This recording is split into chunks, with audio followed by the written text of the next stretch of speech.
Here is a bulletin from CBS News. In Dallas, Texas, 3 shots were fired at President Kennedy's motorcade in downtown Dallas. Friday marks the 50-year anniversary of a day America stood still, the assassination of President John F. Kennedy.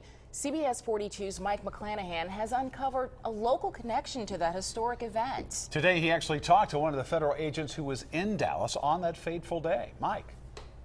Retired FBI agent Bob Barrett was an integral part of the events November 22nd, 1963. Half a century later, he may be the only living person who was involved in the arrest of Lee Harvey Oswald. He agreed to share his story with me in this CBS 42 exclusive.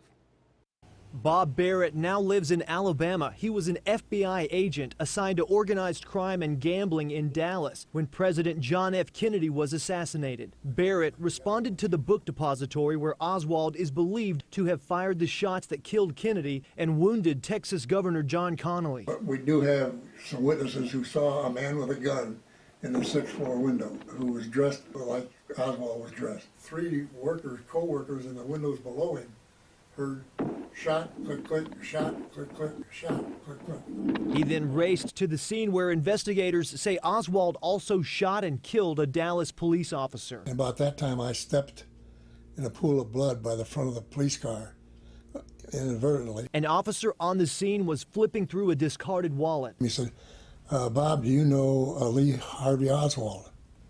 And I said, no, I'd never heard of him. But he met him very soon after. Barrett was right in Lee Harvey Oswald's face when police cornered him in the Texas theater. Oswald and an officer named McDonald were fighting over a gun. They're waving it back and forth, trying to wrestle each other.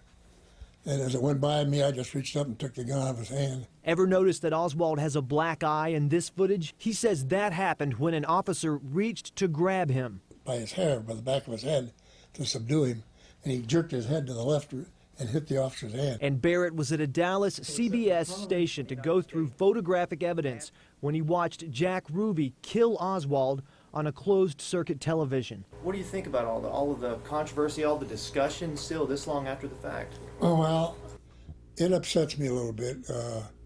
It upsets me because we have very few who come out with the facts as they actually happen.